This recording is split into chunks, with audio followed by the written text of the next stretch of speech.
Introducción. Esta es la historia verdadera de un hecho único. Algunos creerán en ella exactamente como está escrita. Deseo expresarles mi gratitud por ello. Otros sonreirán y dirán, suena interesante, pero yo no lo creo. Sin embargo, créase o no, en la tarde del 4 de julio de 1950, tuve la experiencia de ver, tocar y volar en una cápsula espacial de control remoto, no piloteada, que aterrizó cerca del campo de pruebas de White Sands en las afueras de la ciudad de Las Cruces en Nueva México. Pronto me di cuenta que este asombroso vehículo había sido, obviamente, creado por una tecnología considerablemente más avanzada que ninguna otra conocida sobre la Tierra. En esa época no se hizo reportaje público del hecho, en parte porque el United States Missile Proving Ground donde yo trabajaba estaba operando en el mayor secreto. Además, la naturaleza del acontecimiento era tan increíble para la mayoría, que parecía improbable que fuese considerado más que producto de la fantasía. En 1954, sin embargo, fui persuadido de hacer un reportaje público de este hecho. Por la gran significación social y tecnológica que tiene la llegada de estos artefactos extraterrestres, se me indujo a creer que el público tenía derecho a conocer lo que había ocurrido. Y estaba convencido que debería tener acceso a los datos técnicos y científicos ofrecidos por el piloto de la cápsula espacial. Desgraciadamente, factores involucrados en las reglas de seguridad militar, prohibieron la publicación de una gran cantidad de los datos específicos que yo recibí. 12 años han transcurrido y los factores que impedían la publicación completa del hecho en aquel momento han desaparecido, y toda la historia puede ser narrada en mayor detalle. Los mismos 12 años han significado un tremendo adelanto en nuestra propia tecnología espacial, y la exactitud de muchas de las afirmaciones de mi reportaje original han sido demostradas en la actualidad. Puesto que la información contenida en este libro es auténtica, muchos lectores la aceptarán por lo que es, un relato de hechos que realmente ocurrieron. Otros lectores, sin embargo, pueden no aceptar este relato como un hecho, pero encontrarán en sus páginas muchas cosas de interés. Y eventualmente, mucha de la información probará ser de gran valor a nuestros científicos y a las naciones del mundo. Mientras tanto, se me ha pedido ir de costa a costa, aparecer en radio y televisión y dar conferencias sobre el tema OVNI, y me gustaría invitarlos a escuchar cuando esté cerca de ustedes. Siempre se formulan preguntas después de las conferencias y estoy seguro que algunas de las preguntas que usted tiene en mente serán realizadas y usted tendrá el placer de oír su respuesta. En septiembre de 1963, tuve el privilegio de hablar al cuerpo de profesores de 2 escuelas de Distrito Sur de Oregón. La conferencia contenía un número de afirmaciones de gran interés para aquellos que se interesaban por el futuro. El Medford Mail Tribune, el diario de Medford, Oregón, relató los puntos principales como sigue. Hay estudiantes en nuestra escuela secundaria que llegarán a la superficie de Marte o Venus antes de los 30 años, dijo ayer el Dr. Daniel Free, un científico y antiguo ingeniero ejecutivo en cohetes, en una conversación a los maestros de las escuelas de Medford y Ashland. Nosotros debemos hacer todo lo posible para preparar a esta generación para lo que está por ocurrir, dijo, a los maestros. Estamos saliendo al espacio y debemos estar preparados para lo que encontraremos allí. Free emitió la opinión que los seres terrestres encontrarán vida inteligente en otros planetas. Es estadísticamente cierto, dijo, discutiendo las estimaciones hechas a principios de ese año por un astrónomo de Harvard, que por lo menos 1 millón de planetas de nuestra galaxia alcanzaron la capacidad de viajar a través del espacio hace 2 millones de años. El conferenciante se dirigió primero a un grupo de 500 en la Edric Junior High School ayer por la mañana, y luego habló por 2 horas y media a los 140 maestros de la Ashland Junior High School durante la tarde. Específicamente urgió al personal de enseñanza a preparar a nuestra actual generación para salir al espacio, a mantener la mente abierta, a sumergir su ego y aumentar su comprensión de la realidad. El ego humano es el mayor obstáculo al aprendizaje humano, recalcó Free. Hasta ahora hemos permanecido en nuestro propio patio trasero, y solo hemos sido capaces de golpearnos el pecho y pensar cuán importantes somos. Pero ahora estamos listos para salir e ir al patio de otros seres, y es mejor que nos preparemos para ello. En una época pensábamos que éramos el centro del universo, explicó. Luego nuestro ego sufrió un rudo golpe cuando descubrimos que la Tierra meramente giraba alrededor del Sol. Luego nuestro yo sufrió otro golpe cuando descubrimos que nuestro Sol era una estrella insignificante en una galaxia de 100 billones de estrellas. Y todavía otro golpe más cuando supimos que nuestra galaxia es meramente una de muchas galaxias. En la actualidad se conocen por lo menos 10 billones de ellas. La raza humana se consoló en ese momento creyendo que era única en el universo, pero luego los astrónomos empezaron a suponer que los planetas eran una ocurrencia común a través de la creación, dijo Free. Refiriéndose a las estadísticas del astrónomo de Harvard sobre la vida extraterrestre, las estimaciones más pesimistas calculan que una estrella de cada LO tiene planetas, pero que cada sistema solar tiene aproximadamente 10 planetas. Por consiguiente, si suponemos que hay 10 billones de estrellas en nuestra galaxia, luego habrá aproximadamente 100 billones de planetas, explicó. Luego dijo que las estimaciones más pesimistas relacionadas con las condiciones de vida en los planetas eran de 1 en 100, lo cual significaría 1 billón de planetas en esas condiciones en nuestra galaxia. Luego pidió a los espectadores que supusieran que, solo uno de cada 10 planetas con condiciones para desarrollar la vida la hayan desarrollado en realidad. Esto dejaría todavía 100 millones con vida. Finalmente, suponiendo que uno de cada 100 de estos hayan pasado por el actual nivel de desarrollo de la Tierra, habría 1 millón de planetas en etapa de viajar con naves espaciales. La vida se desarrolla primero en el centro de la galaxia, y la Tierra está localizada en las zonas exteriores de su galaxia, dijo, explicando por qué pensaba que numerosas civilizaciones de la Vía Láctea habían logrado viajar a través del espacio hace 2 millones de años. Un miembro de la audiencia de Ashland preguntó a Free cómo los seres podrían atravesar esas inmensas distancias espaciales, a lo cual él respondió que creía que no había límites a la velocidad a la cual el hombre puede aprender a viajar. La teoría de la relatividad no dice que el hombre no pueda viajar más rápido que la velocidad de la luz, remarcó. Solo dice que nadie en la Tierra será capaz de verlo hacer. En otra parte de su charla, Free llamó al cohete fuera de moda, y lo comparó con el hecho de pretender cruzar un lago con un bote, empujando con el remo por detrás del mismo. Ninguna persona inteligente usaría tal método si tuviera conciencia de otras posibilidades. Refiriéndose a otras posibilidades respecto a los viajes espaciales, predijo que los Estados Unidos desarrollarían dentro de 8 años, naves espaciales que emplearían métodos de propulsión más eficientes, basados en el mecanismo gravitacional. Estas naves caerán literalmente desde la Tierra, por inversión de la fuerza de gravedad que las sujeta a la misma.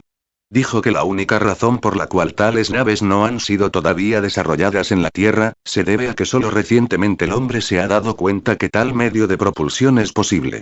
A través de la historia, los obstáculos que han hecho difícil el progreso del hombre, ha sido su negativa a reconocer que cierta cosa es posible, dijo Free. Una vez que admite que algo es posible, no transcurre mucho antes de que lo sea.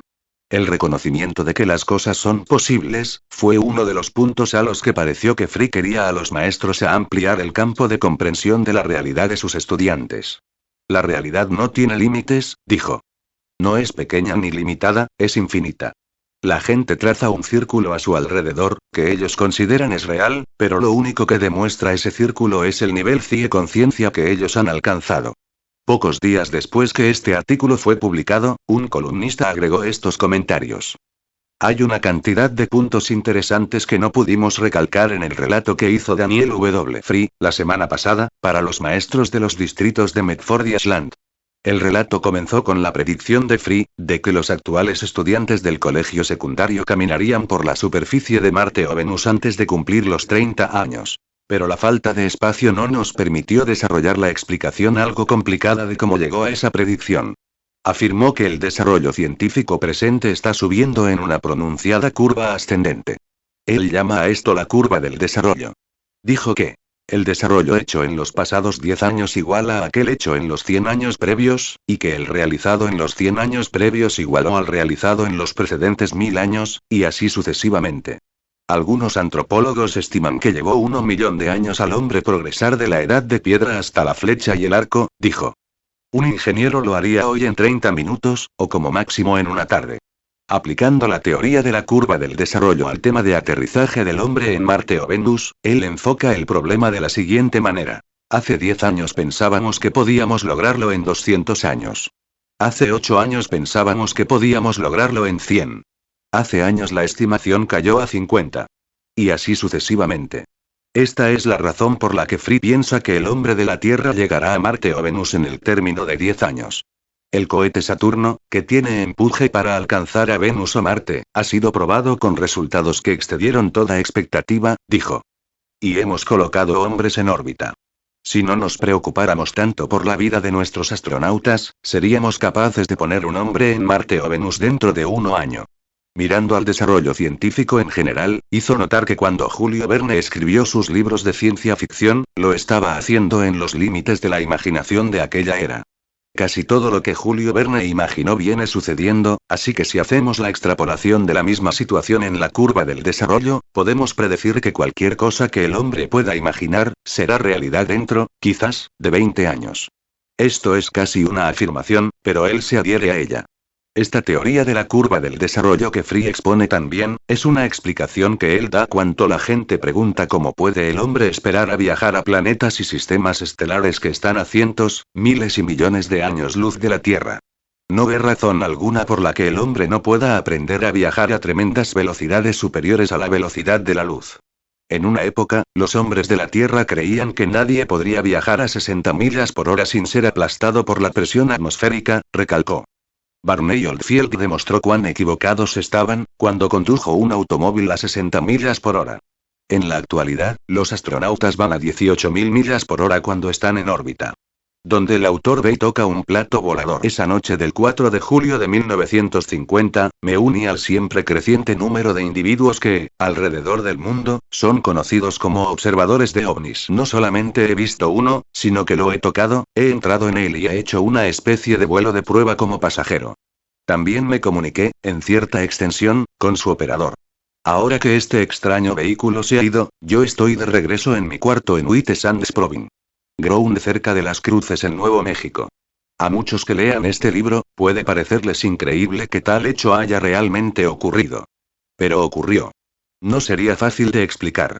A menudo me he preguntado, ¿por qué, con más de 2 billones de habitantes en este planeta, me eligió el destino para hacerme beneficiario de este único e interesante hecho? La improbabilidad matemática de este acontecimiento es tan grande, que cuando tratara de convencer a alguien de que he viajado en un plato volador y he conversado con un ser de algún lugar del espacio, podrían sugerirme ser enviado al asilo más próximo. Sin embargo, es el acontecimiento más grande y más excitante de mi vida y no puedo conservarlo exclusivamente para mí. Así que he decidido escribir un relato detallado de este hecho, exactamente cómo ocurrió, mientras todavía está claro y agudo en mi memoria. Como era 4 de julio, había planeado ir a Las Cruces con otros científicos e ingenieros del White Sands Proving Grounds, para hacer una pequeña celebración y ver la exhibición de fuegos artificiales que estaba planeada para esa tarde. La mayoría del grupo Aerojet con el cual yo trabajaba, había ido a Las Cruces con el auto de la compañía durante la tarde. Como el auto estaba repleto, decidí esperar y tomar el último ómnibus del día. Equivoqué la hora de partida, perdí el último ómnibus, y me encontré parado en un campo casi desierto, sin nada que hacer salvo sentarme en mi habitación y leer. Empecé con el libro de texto de James Cork sobre el tema transferencia del calor. El tema era bastante apropiado a las circunstancias, porque aproximadamente a las 8:30, el ambiente estaba insoportablemente caluroso y sofocante, y decidí hacer una caminata con la esperanza de que afuera estuviera más fresco. Me dirigí primero en dirección del viejo stand estático de pruebas de la V2, en el cual habíamos estado montando nuestro gran motor de cohete para probarlo. El stand está aproximadamente a 1,5 millas del grupo de edificios que forma el núcleo del campo de prueba, y la distancia era justo para una caminata en la tarde relativamente fresca. Aproximadamente a los 2/3 del camino al stand de pruebas, una pequeña calle de tierra cruza la calle principal y conduce hasta la base de las montañas de Oregon. Cuando llegué a este punto, repentinamente decidí tomar por la calle de tierra en vez de continuar hacia el stand de pruebas. La calle era apenas más ancha que las huellas de un par de ruedas en el desierto y serpenteaba entre las dunas. Eran menos de 2 millas de largo, pero era la única calle del área en la cual nunca había estado, y decidí que siendo el ejercicio y el pasatiempo los únicos objetivos de la caminata, este camino serviría como cualquier otro. El sol se había puesto hacía cerca de 1 hora, pero en el aire claro de esa elevada región desértica, siempre hay luz suficiente para una confortable caminata en la noche, a menos que el cielo esté encapotado.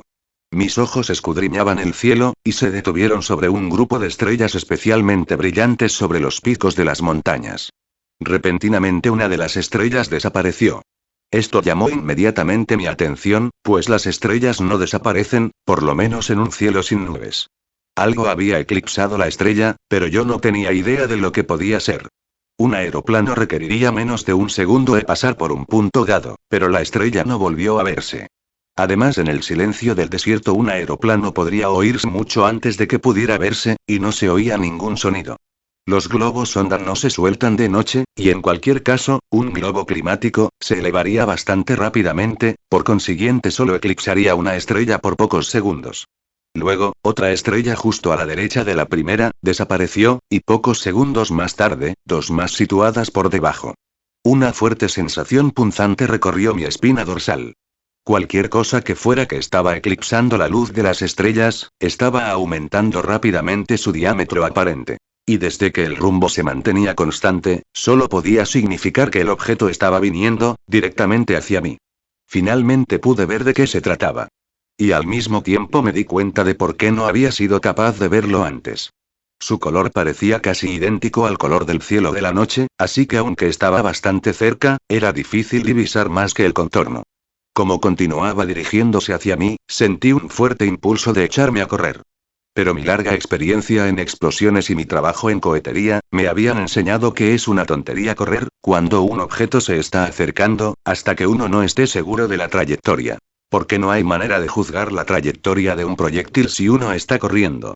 El objeto estaba ahora a menos de 100 pies de distancia. Empezó a moverse más lentamente, a no más de 10 a 15 millas por hora y pareció disminuir la velocidad a un ritmo tal que pararía antes de alcanzar el suelo. También pude ver que su forma era esferoide, achatada en los polos, de aproximadamente 30 pies de diámetro en el ecuador o parte más ancha. Algo tranquilizado por su movimiento más lento, permanecí donde estaba, observando cómo se deslizaba, tan liviano como una semilla de cardo flotando en la brisa. Se posó en tierra a unos 70 pies sin el menor golpe o sacudida. Salvo el crujido de los matorrales debajo de él, no hizo ningún sonido. Por casi un minuto permanecí sin movimiento. Una fantástica sensación me sobrecogió, y permanecí mirando el objeto, desconcertado y hechizado como un niño que estuviera observando una representación insólita en el circo. Durante muchos años había estado empleado en el campo del diseño de naves aéreas y espaciales, y había colaborado en el desarrollo de muchos proyectiles guiados, dirigidos. A través de mi trabajo en UIT Sands Proving Grounds y otros centros de desarrollo, me había familiarizado con la mayoría de los adelantos recientes en aeronáutica. Pero aquel artefacto era tan adelantado con respecto a cualquier cosa que yo hubiese jamás oído, que me sentí como aquel granjero de la zona selvática que, cuando vio por primera vez una jirafa dijo: "Yo lo veo, pero no lo creo". Mi primer pensamiento consciente fue: este aparato extraño podría ser alguna cosa diseñada secretamente por la Unión Soviética. Nosotros sabíamos que Rusia clamaba estar a la cabeza en el desarrollo de los grandes cohetes, pero esto obviamente no era un cohete. Reflexioné un momento, y quedé convencido que este no podía ser un dispositivo creado por la Unión Soviética o en cualquier otro lugar de la Tierra. La inteligencia y la tecnología que había diseñado y construido esa nave, había encontrado la respuesta a muchas preguntas que nuestros mejores físicos no habían todavía aprendido a preguntar. La maniobra de la nave fue silenciosa. Ninguna hélice azotó el aire. No vi el destello ni oí el estruendo de gas incandescente lanzado desde las toberas para producir empuje. La nave simplemente se deslizó silenciosamente y se asentó suavemente sobre la tierra. Antes de aterrizar había disminuido su velocidad a pocas millas por hora, sin embargo no mostró signos de caída. Solamente un helicóptero o una nave más liviana que el aire podrían duplicar este hecho. Pero en este vehículo no había hélices. Y el hecho de que los matorrales fuesen aplastados debajo de él cuando se asentó en la tierra, probaba concluyentemente que no era una nave más liviana que el aire. Cualquier cosa que este vehículo pudiese ser, podía operar eficientemente y sin esfuerzo, violando las leyes de gravedad. Cuando todo esto atravesaba mi mente, me aproximé lentamente a la nave. Mi instinto y mi razón me decían, sin embargo, que debía poner la mayor distancia posible entre mí y ese desconocido e impredecible artefacto. Como la mayoría de los científicos ocupados en la investigación, había sido dotado desde niño con una vehemente y activa curiosidad. Cuando el objeto de esta curiosidad era de naturaleza científica, especialmente cuando parecía tratarse de un adelanto importante de la tecnología, la curiosidad se transformaba en una fuerza impulsora que barría con todas las razones. Me aproximé a pocos pasos de la nave, y me detuve para mirar y escuchar si algún signo de vida o sonido salía de su interior. Nada sucedió. Mientras la nave estaba detenida silenciosa e inmóvil sobre la arena, di vueltas a su alrededor y la examiné cuidadosamente. Era un esferoide considerablemente aplanado en sus extremos superior e inferior. Su dimensión en sentido vertical era de aproximadamente 16 pies, y su diámetro horizontal de unos 30 pies en su parte más ancha, la cual estaba a unos 7 pies del suelo. Su curvatura era tal, que vista desde abajo y a unos 45 grados de la vertical, parecía tener la forma de platillo, aunque en realidad se parecía más a un plato de sopa invertido sobre una fuente. El color azul oscuro que había presentado al principio, había desaparecido. Una inspección más minuciosa demostró que la superficie metálica estaba muy pulida y de un color plateado con un ligero violeta iridiscente. Caminé alrededor de la nave sin ver ninguna señal de abertura o juntas. Si hay alguien adentro, pensé, debe entrar a través del extremo superior o inferior. Me detuve luego para mejor evaluar mi situación. ¿Qué debería hacer? ¿Debería volver a la base e informar la llegada de la extraña nave? Al principio esto me pareció la cosa más lógica, pero luego otro pensamiento intervino. Me tomaría unos 3/4 de hora por lo menos para regresar a la base, encontrar a alguien autorizado y volver con otros observadores. ¿Y si el aparato se iba mientras tanto? Solo quedaría un parche de pastos aplastados para corroborar mi historia. ¿Quién me creería? ¿Y si alguien me creyera, estaría dispuesto a admitirlo? Había leído que el ridículo había cubierto a aquellos que habían afirmado haber visto objetos voladores no identificados en el aire. Mucho más me hubiesen criticado a mí si afirmaba haber visto uno en tierra, y haber estado tan cerca como para tocarlo y sin embargo, no tenía pruebas del hecho salvo unos matorrales aplastados. Cuando me di cuenta de esto, aunque yo había estado suficientemente cerca para tocar la nave por espacio de varios minutos, sin embargo no lo había hecho. Quizás pudiese por el tacto, aprender alguna cosa respecto al material de que estaba construido. De todas maneras, podría apreciar la temperatura. Me acerqué y cuidadosamente toqué la superficie metálica. Era apenas unos pocos grados más que la temperatura del aire e increíblemente suave. Es difícil describir el grado de suavidad. Si pasara su dedo por encima de una perla cubierta por una fina película de jabón, podría tener la sensación en alguna manera similar a la que yo sentí cuando toqué el metal de la nave. Froté la nave con la palma de mi mano, y sentí un ligero pero definido hormigueo en la punta de mis dedos y en el talón de mi mano. Luego percibí una voz crispada en el aire, a mi lado. Mejor no toque el casco, compañero, todavía está caliente. Yo no me había dado cuenta bajo qué enorme tensión estaba, hasta que la voz rompió repentinamente el silencio. Di un salto hacia atrás, tropecé con unas matas y caí en la arena. ¿Cuán largo era? Percibí algo parecido a una risa ahogada, y luego volví a oír la voz en un tono algo más amistoso. Tómelo con calma, compañero, está entre amigos. La humillación por mi poco graciosa postura, combinado con el suave tono de la voz y sus frases familiares, sirvieron para barrer el miedo que yo sentía y reemplazarlo por una ligera irritación. Me levanté, sacudí mis ropas y me arranqué un abrojo que se había guarecido entre mis cabellos. Miré de dónde podía proceder la voz, pero no vi ninguna persona ni artefacto. Podía haber bajado el volumen, rezongué. No necesita reventarme los oídos de esa manera. Usted me ha espantado para toda una semana. ¿Reventarme los oídos? La voz dudó. ¿Usted quiere decir que la amplitud de volumen de la advertencia fue muy grande? Lo siento, pero usted estaba a punto de matarse y no había tiempo que perder regulando los controles. ¿Quiere usted significar que el casco es altamente radioactivo? Pregunté. Si es así, yo estoy todavía demasiado cerca. No, no es radiactivo, fue la respuesta. Usé el término caliente porque creo que es el que mejor puede expresar la condición en su lenguaje. El casco tiene un campo a su alrededor, que rechaza toda materia. Sus físicos lo describirían como el antiaspecto de la fuerza de atracción del átomo. Cuando ciertos elementos como el platino son adecuadamente preparados y expuestos hasta la saturación, a una corriente de fotones de muy elevada energía, las partículas de la fuerza de atracción se generarán por fuera del núcleo. Como las partículas tienden a rechazarse unas a otras como hace toda la materia, ellas, lo mismo que el electrón, tienden a migrar a la superficie del metal donde se manifiestan como fuerza repelente. Las partículas tienen una vida media de varias semanas de vuestro tiempo, así que la radiación cósmica normal recibida por la nave mientras está en el espacio, es suficiente para mantener una carga efectiva. El campo es muy poderoso a distancias moleculares, pero disminuye en relación a la séptima potencia de la distancia, así que la fuerza se vuelve insignificante a unos pocos micrones del casco. Quizás usted notó que la superficie parecía suave y resbaladiza. Esto es porque en realidad su mano no tocó el metal, sino que fue mantenida a corta distancia de la superficie por el campo de repulsión. El uso de este campo protege el casco de ser raspado o dañado durante el aterrizaje. También disminuye tremendamente la fricción del aire citándose viaja a altas velocidades a través de la atmósfera. Pero, ¿cómo podría esto matarme? Pregunté. Yo toqué el casco y solamente sentí un ligero cosquilleo en mi mano. ¿Y qué quiso usted significar con su observación sobre mi lenguaje? Si usted no es americano, pues entonces yo nunca he escuchado a uno a su primera pregunta, replicó la voz, no lo hubiese matado inmediatamente. En realidad podría haber tomado varios meses, pero hubiese sido tan cierto como si lo hubiese hecho en forma instantánea. La mejor manera que puedo explicarlo es decir que la exposición de la piel humana a la fuerza del campo que está alrededor de la nave produce lo que ustedes llaman anticuerpos en la corriente sanguínea. Por alguna razón que todavía no es completamente conocida, estos anticuerpos son absorbidos por el hígado cuya función altera, provocando el agrandamiento y la congestión del mismo.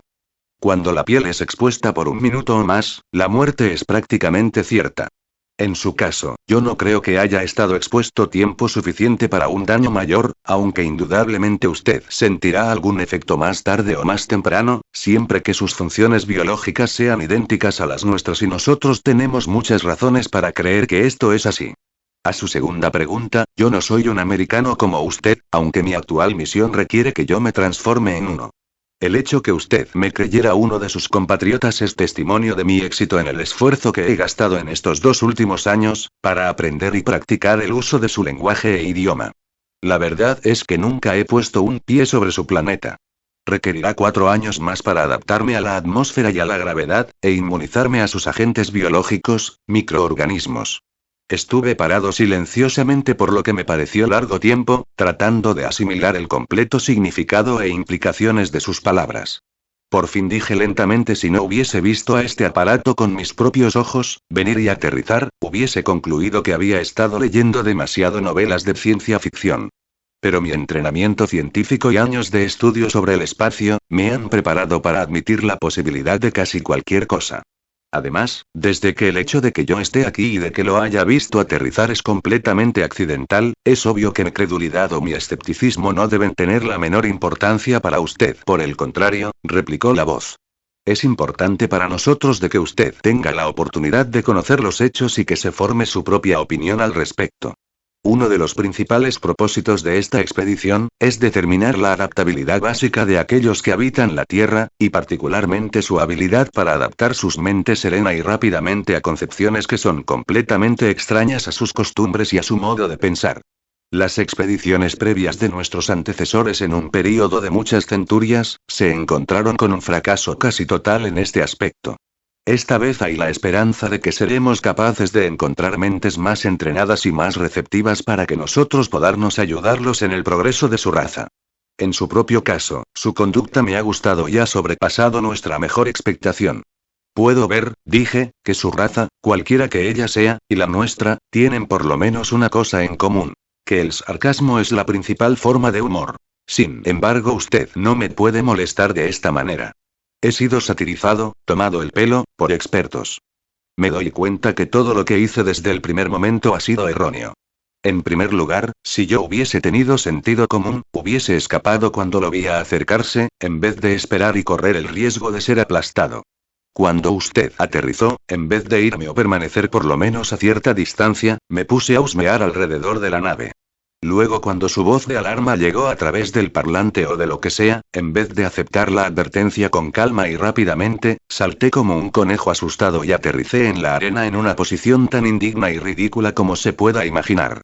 Por último y no lo menos importante, usted aparentemente supone que yo creo las afirmaciones que usted ha hecho. Como dije antes, yo estoy preparado para considerar la posibilidad de que sean verdad. También estoy preparado para considerar la posibilidad de que no lo sean. Precisamente, replicó la voz, permítame explicarle mi posición. No hubo la menor intención de sarcasmo. Yo quise decir exactamente lo que dije. En primer lugar, usted manifestó que la curiosidad lo empujó a investigar la nave, sometiéndose a riesgos desconocidos, en vez de buscar seguridad con la huida. Esto representa la lucha entre el deseo de conocimiento y el deseo de la propia seguridad. Creo que es un viejo dicho entre ustedes que la propia conservación es la primera ley de la naturaleza. Es estimulante notar que su deseo de conocimiento puede ocasionalmente sobreponerse al instinto animal básico. Cuando le di la voz de alarma, su reacción no fue de miedo como usted parece pensar. La verdadera reacción de miedo lo hubiera inmovilizado por lo menos por un momento. En cambio usted reaccionó inmediatamente y de manera adecuada. El hecho es que, a pesar de hallarse en circunstancias completamente únicas en su experiencia, usted escuchó tranquilamente mi voz y replicó en forma lógica. Esta es la mejor evidencia que su mente es del tipo que nosotros esperamos encontrar. Gracias por sus cumplidos, dije. Me gustaría creer que los merezco. Pero su afirmación implica que usted se propone usarme en algún proyecto, que involucra adelanto científico para el pueblo que vive ahora en la Tierra. ¿Por qué a mí? Porque yo estaba accidentalmente aquí cuando usted aterrizó. Podría ponerlo en contacto, aquí en el campo de pruebas de cohetes, con varios hombres dignos de confianza que son considerados científicamente más avanzados que yo. Cuando usted dice que estaba aquí por mera casualidad, subestima nuestra habilidad para seleccionar a quienes deseamos hablar, fue la respuesta. Los cerebros de muchos terráqueos transmiten fácilmente, pero usted es uno de esos raros individuos cuyo cerebro también recibe bien. Hemos investigado cuidadosamente la mente de muchos de sus científicos eminentes.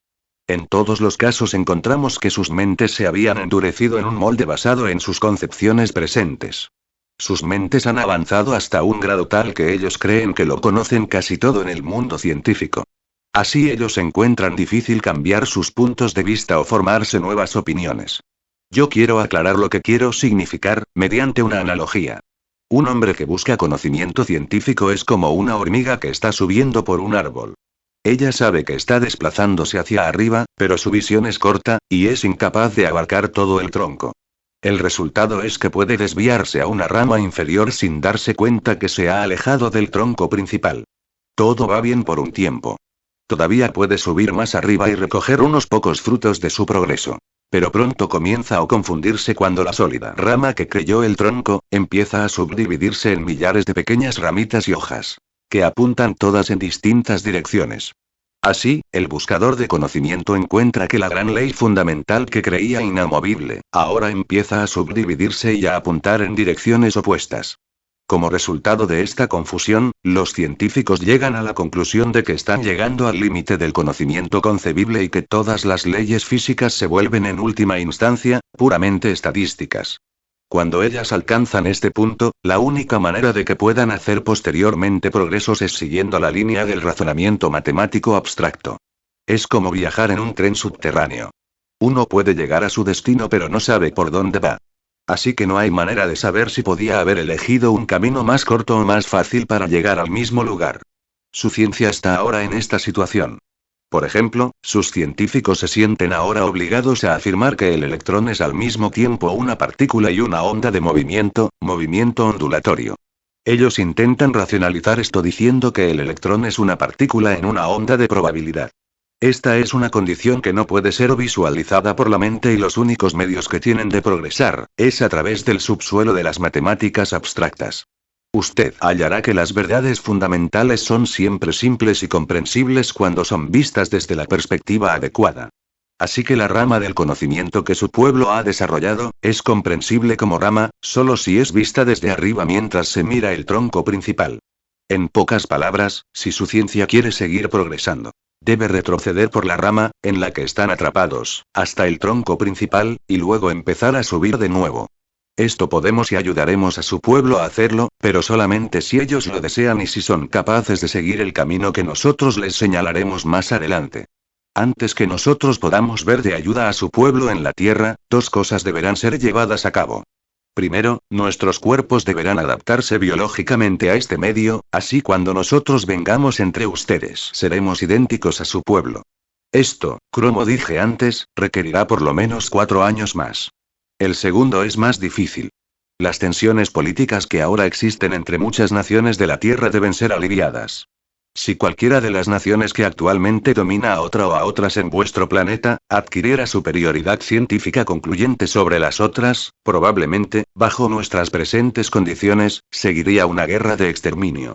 Nosotros no estamos aquí para ayudar a ninguna nación a hacer la guerra, sino a estimular cierto grado de progreso que elimine las razones para la guerra en la Tierra, como nosotros hace unos miles de años, hemos suprimido las causas de los conflictos y de los malos entendidos entre nuestros propios pueblos.